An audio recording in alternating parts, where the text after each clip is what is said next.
Ito ang Presidential Broadcast Service Radyo Pilipinas. Radyo Publiko ng Bagong Pilipinas para sa Bagong Pilipino. Naghahatid ng mahahalagang balita at impormasyon na guugnay ng pamahalaan sa sambayanan.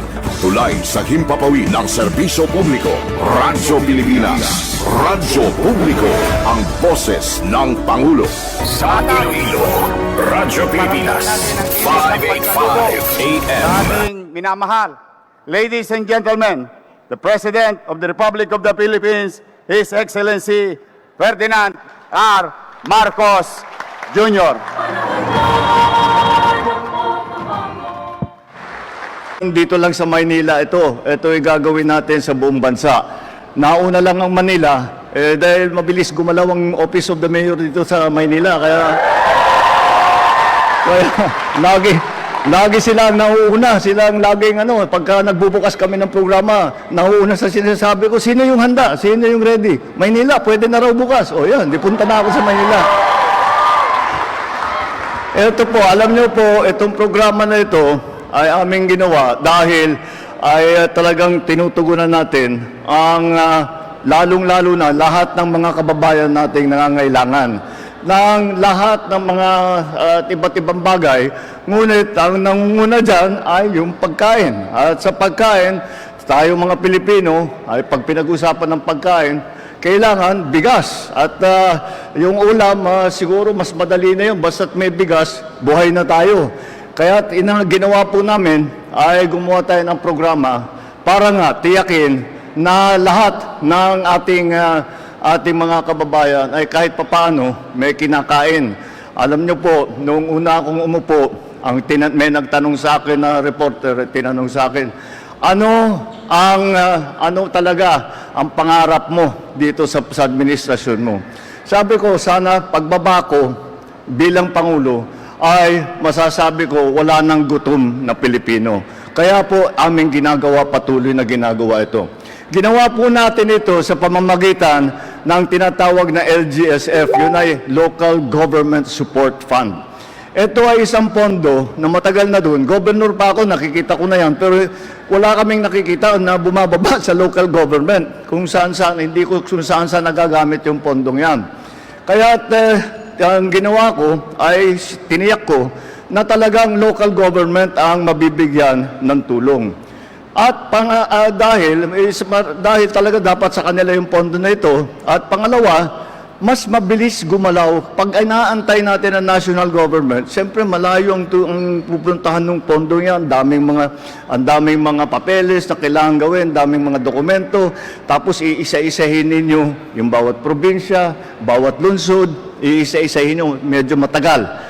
Kaya sabi ko, ba't di na lang natin bigay yung pondo sa ating mga local government? Sila nang bahala at silang on the ground. Tama naman ang nangyari. Nakita naman ninyo, pagbaba ng pondo sa ating mga LGU executives, ay agad-agad ay nakikita natin ang resulta. Nandyan na ang ating pagbigay ng biyayang bigas para sa ating mga kababayan, lalong-lalo na sa mga talagang nangangailangan. Sa kasalukuyan, today is April 15, ay nakapag-release na ang national government na halos 15 bilyong piso para dito sa programang ito. At dito sa Maynila, ang magiging benepisyaryo dito ay mga 80,000. Tama ba? 80,000 ang magiging beneficiary dito. Ang programang ito ay magbibigay nitong 10 kilo na bigas 6 na beses sa isang taon. At patuloy lang ating binibigay. Binigay na po natin sa ating mga local government para naman ay mabilis. At alam ng local government kasi kuminsan yung listahan ng ating mga dito sa national government, sa mga ehensya, kuminsan luma na kasi sino ba talaga yung mga nangangailangan? Sino ba yung mga talagang mahihirap na walang makain? Kuminsan yung listahan namin medyo nahuhuli. Sabi ko naging gobernador nga ako sabi ko, alam namin yan, araw-araw namin ginagawa yung listahan na yan. Kaming tanungin ninyo. Kaya ganun na nga ang ginawa namin. Tinatanong namin ang mga LGU executive para ang LGU executive ang nakakaalam kung saan pupunta, sinong nangangailangan, paano pabilisin ang pagpaabot ng tulong sa ating mga mahal na kababayan. Kaya po, ito po ang simula. Kagaya ng sabi ko, nauna ang Maynila, ngunit patuloy po ito at saka buong bansa ay mabibigyan natin. Nataon naman na nagkaroon ng krisis pa sa gitnang silangan sa Middle East. Nakita naman natin ang pangyayari ng kagera, nagtaasan ng presyo ng langis. Alam naman natin, pag tumaas ang presyo ng langis, sabay-sabay, lalong-lalo na ang pagkain. Kaya yun ang binabantayan namin na mabuti. Na kahit papano na yung hindi ganong kabigat ang magiging epekto sa taong bayan. Yun ang aming binabantayan. Kasi wala tayong magagawa doon sa presyo ng langis. Ngunit sa presyo ng pagkain, yun, meron tayo magagawa. At nataon nga itong programang ito. At sana po, ipapagpatuloy nga natin ito. Sana po, ito'y makatulong sa ating mga kababayan. Sana po, ay kahit papaano, matupad ang aking pangarap na pagbabako bilang Pangulo, wala na pong gutom na Pilipino. Maraming salamat po. Magandang umaga po sa inyo lahat. Maraming salamat po, mahal na Pangulo. Sa puntong ito, inaanyaya.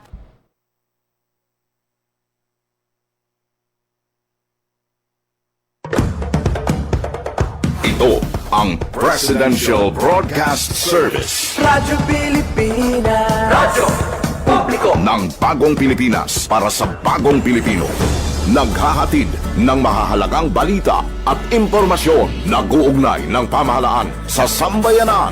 Tulay sa himpapawid ng serbisyo publiko. Radyo Pilipinas. Radyo Publiko.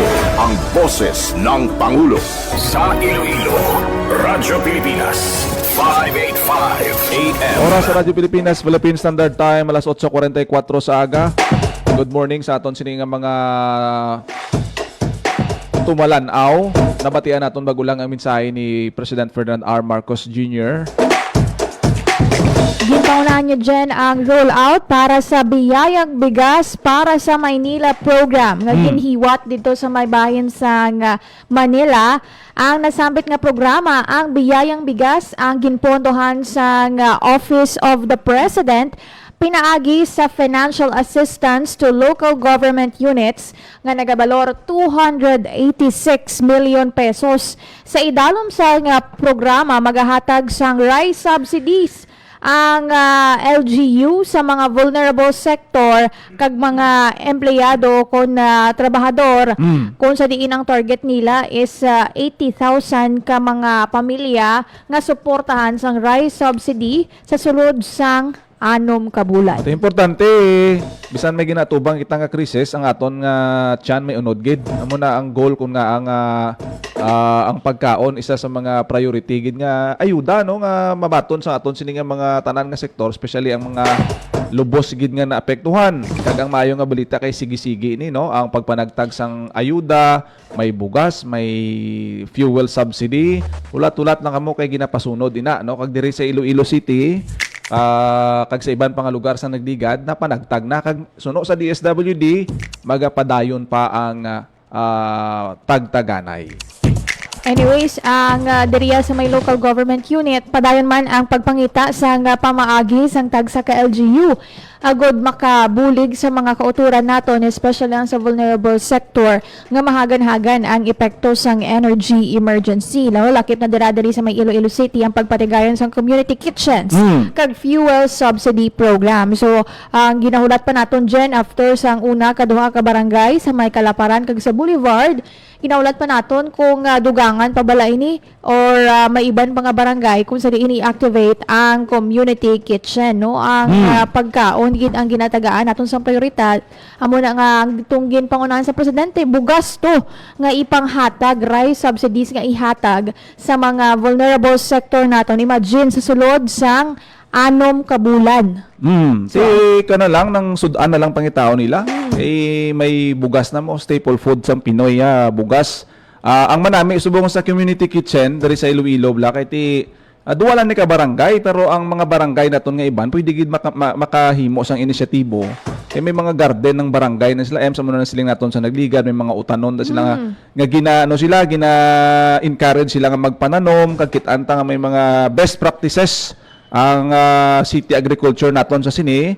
Ti amo ning mga ingrediente kung may bugas nga ginapanagtag sudan na lang utan laswa na amo na ang dapat nga mangin pagkaon sa community kitchen makabenepisyo sa aton sini nga mga kauturan ang gutom malikawan healthy pa ang ila sini nga pagkaon sa piyak nga bahin kadto kita sa mga good news. Gani.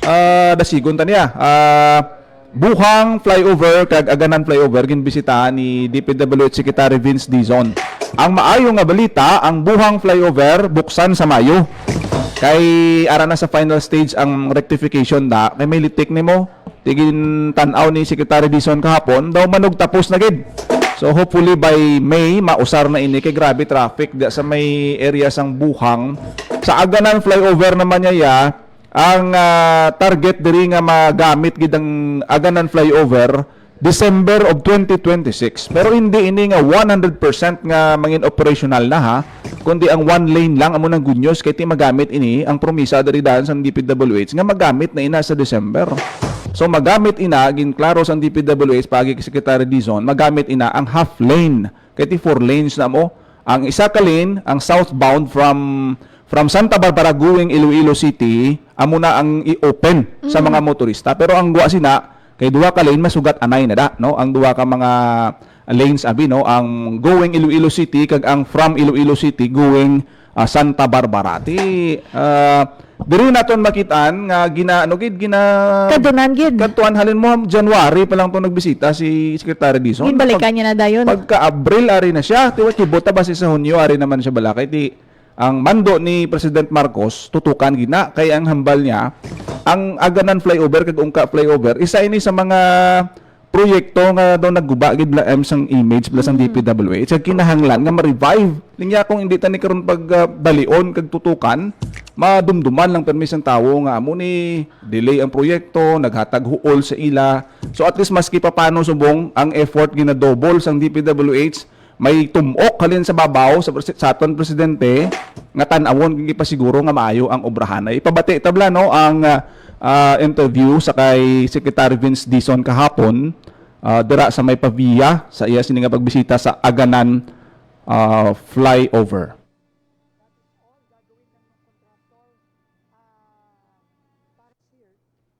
Nanigagan, ano ba to? Ganyan lang ang bayan, hindi na ba matatapos?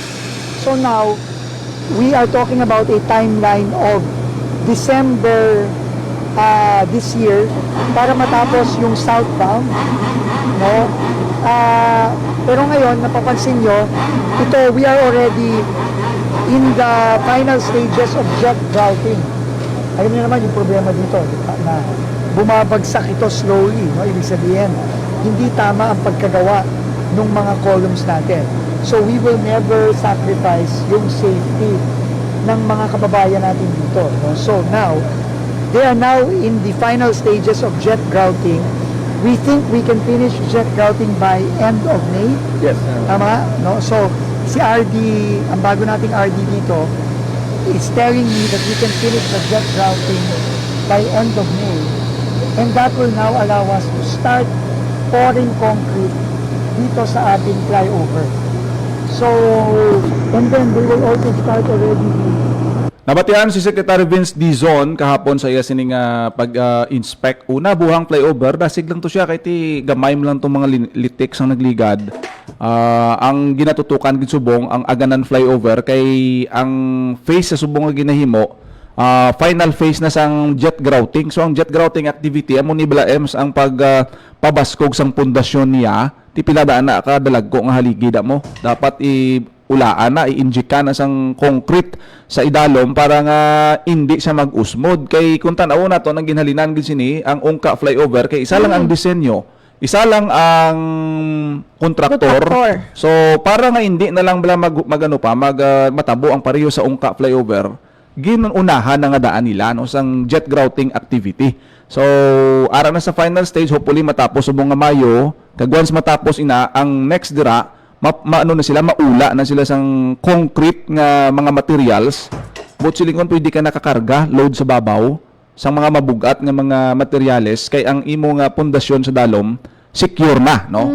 Amoy na ang paatag ni Secretary Vince Proactive Dizon. gali sila dyan, no? Jet Siguraduhay, routing, gani, para in case nga kung ano ginman, kung may pag-ulan, kung mabubuan da sang tubig, kag or may mga babugat da nga mga trucks nga maagi, hindi siya dali-dali maguba, no? Kaya kung nanawon ta Ems ang natabo sa Ungka flyover, nakaplastar na siya tapos nauna nagamit ulihi ang jet grouting activity, no? So ang ini para na lang do hindi na maliwat pa ang kasubong nga incident, recommended by third party nga wala pa makatungtong sa ibabaw sa mabugat nga materyales o makaula sang concrete nga mga columns na nila nga perti ka bugat, ginunahan na nila nga Jet grouting. papagunon sa dalom kay daw ang sa Ungka flyover gingamit na nila nag-usmod ti ulihi na. Kumbaga naguna ang kalisa sa kabayo. Ito amo na nga hindi gid malipatan sang mga Ilonggo nga nagaagi dira. Ang mabudlay Pabla Ems, masadya pa kay nga adjacent ang Aganan flyover mo. Kung halin ka sa Iloilo City maagi ka gid sa Ungka flyover, lapos mo sa Aganan flyover, ti duwa gid ya. Kadua ka gid ma-remind nga silang baw nano man nga project. Amo ni ginbaydan nga tax ko, Oo, amo so ni. okay lang tani kun kaysa malipatan mong isa galing kay tupong gina sila mo. Amo na ka importante hindi nga infrastructure kag ang ginahimo sang DPWH is ginaid-id ginila ini kag suno kay Secretary Dizon Ems niya lauman yo kuya nga mabalik-balik gid ko di permi. Kay siling niya malabot na sa 6 years ini nga ginsuguran. Ano Wala na pa lang ang nabuksan. hambalon sang aton nga mga pumuluyo, kamahal pa sang gasolina, nagainanto sila sang trapiko, tapos pabayaan naton liwat, hindi na naton gusto masulit. Which is nga masiling naton maski paano ang DPWH bala sa record sang mga flood control controversy so duma ang ilagid purpose ipakita sa pumuluyo nga magamit ini mausar ini kag safety ini o kung safe ini sa aton sini nga mga motorista. I-sure na dyan, wala na extension ang pagbukas sang buhang flyover sa Mayo. Oo, timadayon na gina kay actually ulayhon na lang nga ginbisitahan sa nagliga di pagkakita litik tawag dayon si Secretary Dizon sa kunita magsala guriyak ang kontraktor no nga kayohon ina dayon ti nag-akto man dayon no nangin madasig ang pagpakayo sang sina nga tulay ti magluwas sa buhang flyover may iban pa gid yung maginbisitahan si Secretary Dizon diri man sa Iloilo City no. Actually, kahapon, kaupod niya si Mayor Raisa Trenias dyan, may nagsugid sa iya regarding sa isa kakalsada sa Molo nga kinanglan na nga ikayoho, no? Amo to ang ginpadulungan ni DPWH Secretary Vince Dizon, kaupod si Mayor Raisa Trenias. So, ang pasalig sang DPWH Secretary nga gilayon ini nga kayohon ang dito sa may area sang Molo, no? Madalan kag Daw sa Timawa na siya Daw sa Timawa, oo. Dira na along sa kilid sang Doctors Hospital kag Iloilo Doctors College ina nga area no ti 2 years kuno na nga wala makayo ang mando ni Secretary Dizon to sa taga DPWH Iloilo City District Engineering Office lingla tapuson ta na 3 months ha te pag laban-laban na ti starting subong after 3 months way takabalo basi bumalik si Secretary Dizon chiko niya naliwat. Kag maayo ginasiling niya na hawidan ko to sa ginmention niya nga kinanglan balikan gid kay kung ginabalikan may ara nga pressure nga tapuson ang mga proyekto, may ara sang nagatumok sa ila nga tapuson ang proyekto. So good news gid ini dyan, kadasig lang sang mga inadlaw by May hopefully mabuksan na ang buwang flyover and base pa lang hindi na matapos ang December kag mangin ready na ang isa ka portion or isa ka lane sang Aganan flyover. Ulog gid kita ya kay Secretary Dizon ka hands-on gid saya EMS. Kitaan mo man to sa video ta nga gasaka siya sa mga hagdan ginapunggan lang gani siya. Manaog gid siya pangistoryahon niya ang mga Construction mga worker. gabuhos ng simento. Gusto niya gid nga tan-awon gid ya. No nanaog pa gid siya sa may kilid sang suba kapon mo sa Aganan flyover. Sa diin ini ginapatukod ang pundasyon no kag dito pag siya nagpa-interview sa idalom sang Yawan Aganan ka mo Flyover. kalagas. So sa siguro maski pa paano makita naton sa gesture ni Secretary Dizon Very na amo na hands-on. iya ang dapat nga pamarisan nga ano ka public servant ka makit-an gid yan no ang imo lang nga determinado kagid nga follow up on ang ini nga proyekto kay tisugo ni presidente dapat ano gid no makit-an niya gid ang progress. Kag sa iya pagbisita ti makitaan man naton ang sense of urgency Jen nga tapuson ang ini nga mga proyekto. So bantayan naton by May. Hopefully mabuksan na kag magamit na sa mga publiko ang ining bahin sa nga buwang flyover and by December ang Aganan flyover naman. Philippine Standard Time, alas 8:57 na sa aga. Wala na isang oras diri sa programa Iloilo Morning. Gani, thank you good sa mga live viewers naton kag sa tanan nga nagapamati sa ila nga radyo. Sa kinaandan, kami ang inyo alagad. Ginaw Baklay, Kag Emerald Santiagudo kita ay kitaliwat diri lang sa Iloilo Morning. Radyo Pilipinas. Radyo Publiko. Radyo Pilipinas. Ang inyong tulay sa himpapawid ng serbisyo publiko. Ang Presidential Broadcast Service, Radyo Pilipinas, Radyo Publiko. Radyo Pilipinas. Radyo Publiko. Kinilala ng pang-international at prestigyosong Asia Pacific Broadcasting Plus Awards 2025 para sa kategorya ng Government Streaming. Ito ay dahil sa epektibo nitong pagsasanib ng mga tradisyonal na media tulad ng telebisyon, radyo at print para masabayan ang mabilis na pag-inog ng mundo ng digital at social media tungo sa mas epektibong paghahatid ng mahahalaga at napapanahong mga impormasyon sa mamamayang Pilipino. Kinilala rin ang Radyo Pilipinas dahil sa patuloy na pag-akyat ng rating. Ngayon ay matatag sa pang-4 na pwesto sa Mega Manila ayon sa pinakahuling Nielsen Radio Audience Measurement Survey. At sa social media, nakamit ang mahigit 2,000% pagtaas ng bilang ng mga sumusubaybay sa Radyo Pilipinas page sa unang bahagi ng 2025.